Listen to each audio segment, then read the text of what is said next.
Thank you.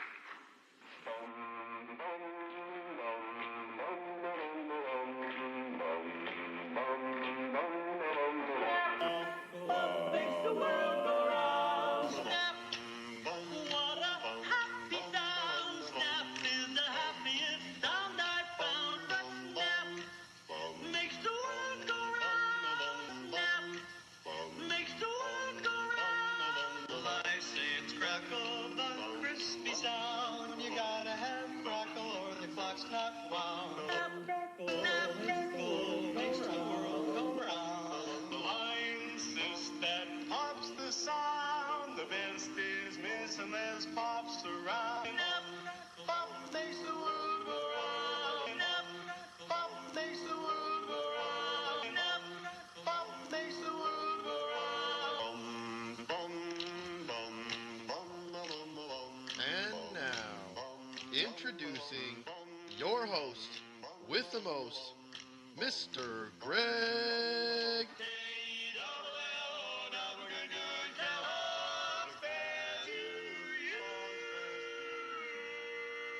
Along with Rick Brusuelas and Dennis Michelson. Now, let's get to the show.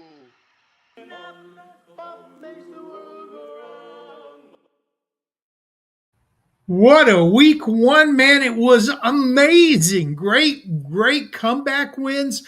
A couple really bad games by yours truly's favorite team.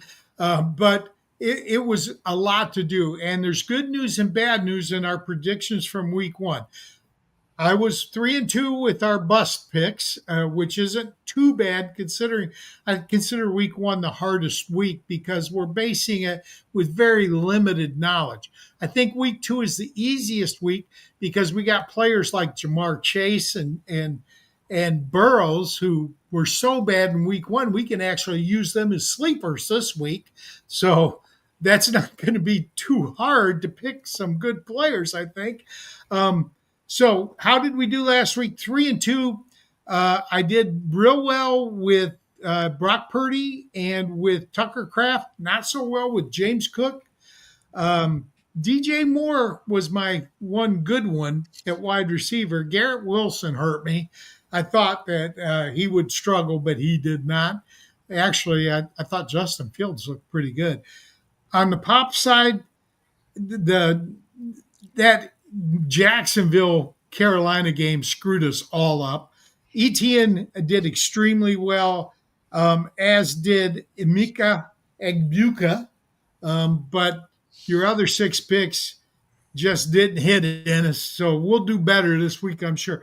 But we are tracking, so we're 3-2 in our Crackle segment, and we're 2-6 in our Pop segment. But I do believe we're going to a little bit different Pop starting this week, where we will have 5 Pop segments and 5 Crackle segments.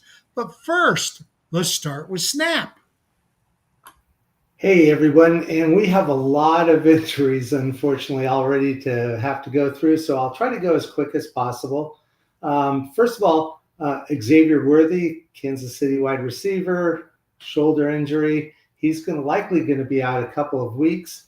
Of course, how that already impacted the game with Hollywood Brown being the wide receiver one. He had a pretty big day, 10 catches for 99. You probably are going to be looking at the possibility of targeting Juju Smith-Schuster or Tyquan Thornton, and Juju more the PPR play, where Tyquan's probably more the if you need big numbers, he's probably has more upside on that. Brock Bowers, Las Vegas Raiders tight end. He exited the game with a knee injury after having a big day at 103 yards. He's considered to be day-to-day, and so we'll be watching that carefully. The impact on that, Michael Mayer, his backup, is really always been considered to be a tight end to look at, and I think that you'll see him on a lot of waiver runs this week. George Kittle, another tight end. The San Francisco 49er tight end pulled a hamstring. He had 4 for 25, but he did have a touchdown. They just placed him on IR, meaning he's going to be out for at least 4 weeks. His backups, wow. Jake Tongas, he had 3 for 15, but he did get a touchdown catch. And Luke Farrell, who only had one catch for 4 yards. So hopefully there's better tight end options out there. But Tongas would be your deep option. Another 49er injury that we're going to be watching, and that's Brock Purdy, the quarterback. He had both the shoulder and probably more importantly, a toe injury. His availability for week 2 is in question. The backup is former Patriot and Jaguar Mac Jones. That should hurt, Pearsall, Jennings, and probably bump more usage of CMC. But speaking of Jennings, he also hurt his shoulder, and it does look like that he will play week 2. Another wide receiver out, Drake London, Atlanta Falcons. He left the game with a shoulder injury. The initial diagnosis is a sprain, but he's considered day-to-day. They already have had an injury to Darnell Mooney. So the next wide receiver to target in Atlanta would be Ray McLeod, who was 3 for 51. And in deeper leagues, Casey Washington. And, of course, Kyle Pitts, the tight end. He had a pretty good day at 7 for 51. Some news, not exactly injury related, but Quinshon Judkins did sign a contract. He didn't play. So the impact of that, of course, was that Dylan Sampson had a pretty decent game. He had 12 for 29 on the ground, but a big day as a pass receiver with 8 for 64. He's clearly the running back to target, as Jerome Ford's really had minimal contribution. And in my opinion, he's just another guy. Puka Nacua, the Los Angeles Rams wide receiver, he also had an injury. In fact, he had a concussion, and his forehead was split open on the hit, requiring stitches. He did come back into the game. He had a huge game with 10 catches for 130. Matthew Golden, the Green Bay Packer wide receiver, he was a late addition to the injury report with an ankle injury. They play on Thursday night, so you've got to have to watch his status carefully. I'm thinking Wicks is probably going to be the next man up in Green Bay. Another injury, Will Shipley, the Philadelphia Eagles running back. He had a broken rib in the game. There's no time frame given. It could be weeks, though. And in fact, that leads us to the big trade that happened just recently. Tank Bigsby was acquired from Jacksonville. That will impact both teams. Of course, Etienne had a huge game, and the Jaguars are also very excited about rookie Bajal Tootin. Bigsby went from a running back 1 candidate that was getting a lot of buzz in the preseason to barely playing with only 12 yards with 5 carries. Philadelphia did say that he was being acquired to be a return specialist, but I think Shipley's injury suggests otherwise. So that's the big news of the day. I'm going to hand this back over to Crackle. Welcome back. And I'm going to start off with Aaron Rodgers. Rodgers looked great. So why him as a bust this week in week 2? Well, 4 touchdown passes simply isn't repeatable, and especially against the Seahawks defense that sacked a much more mobile quarterback last week and picked off 2 of the Tennessee passes. So I suspect we're going to see a lot more running from both teams than we saw in week 1. So I'm going to take Rodgers because he just doesn't add anything with his legs at all. At running back, one of the players that showed out this week is Dylan Sampson. I'm saying sit him next week because even though he had a great debut, mainly on the strength of those 8 receptions, and 64 yards. His 12 carries really didn't add that much in terms of yardage, and he averaged less than 2.5 yards per carry. With Quinshon Judkins probably getting start this week, we're going to see less of those 12 carries, I think. And 8 receptions for most running backs is also not a repeatable statistic. So I suspect the Ravens defense is going to be a little bit fired up since James Cook kind of torched them with that 51-yard reception in the fourth quarter that allowed the Bills to get back into the game and actually win that Sunday night. So now we got to go over to wide receivers, and my wide receiver is none other than Michael Pittman. Yes, I did say Daniel Jones was an upgrade and that he would help drive up the values of all the Colts players. We saw that in week 1. We absolutely saw that in week 1. But, Pittman had a good week 1 game. He got him into the top, 10 or so. Top 10 finish. Yeah, it was sweet. But this week, Indy's playing a little bit better Denver defense. And I just, they sacked a more mobile quarterback than Daniel Jones. Now, Daniel Jones is mobile. Don't get me wrong. He is. But he's just not the same as what they faced this week. And they had 6 sacks in week 1. So I think Daniel's going to have to.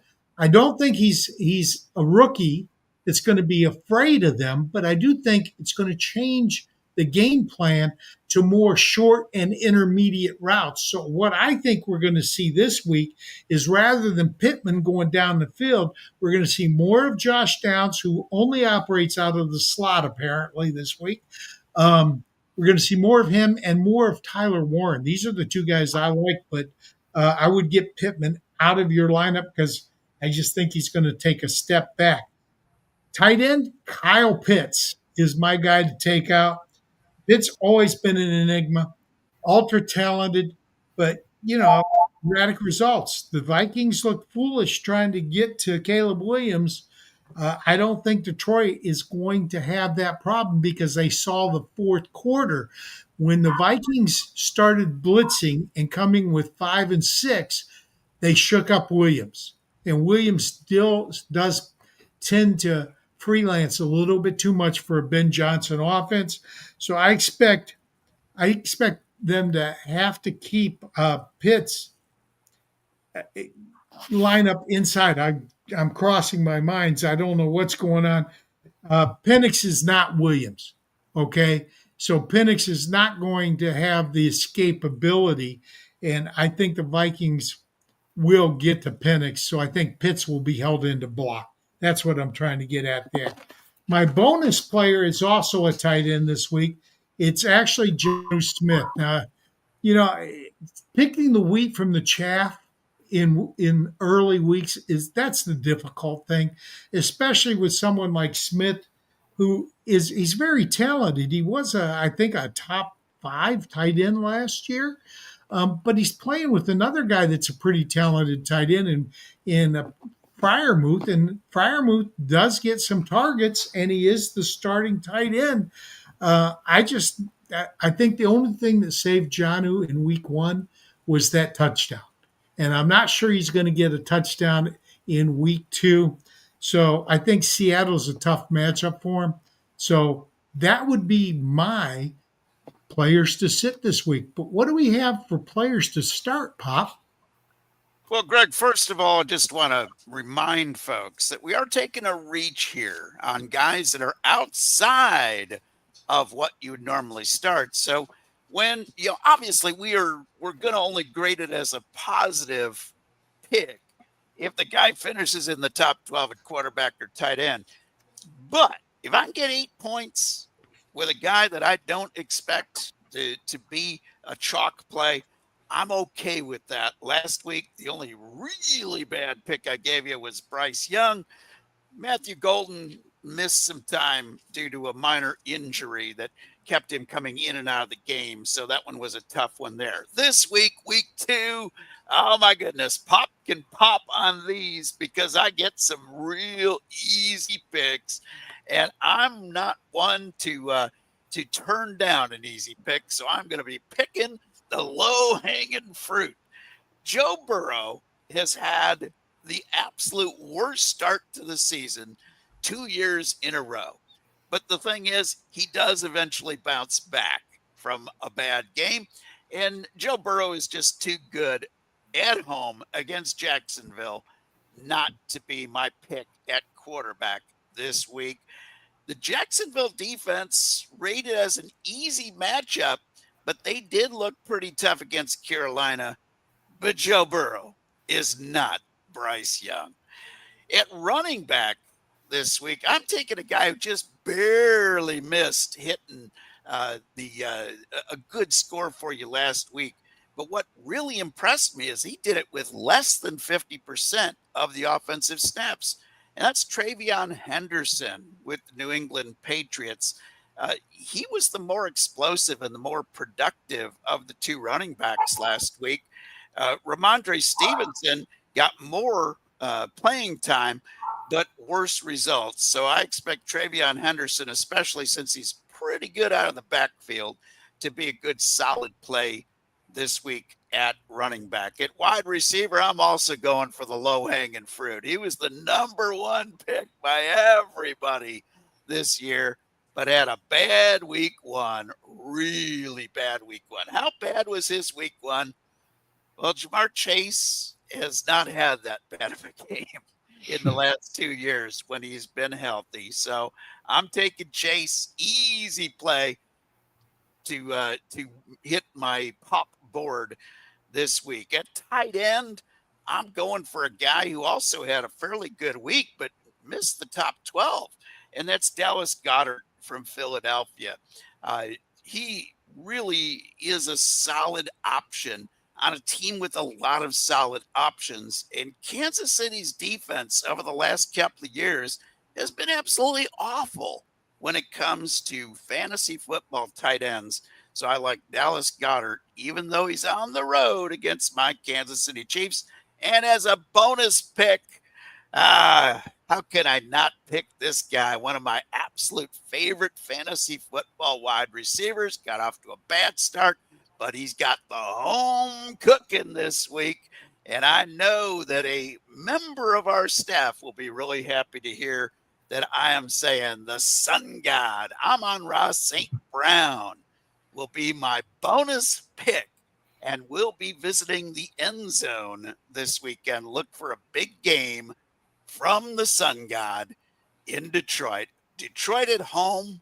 Oh, it cures everything that ailed them last week up in Green Bay. So those are my picks for this week, guys. Well, I got to say thank you. If you like this type of content, like and subscribe. We're still pushing for 1,000 subscribers for the sports affiliation. So go ahead and hit that subscribe button on YouTube. We want to get you in. And we'll be back next week with another Snap, Crackle, and Pop. So tune in next week.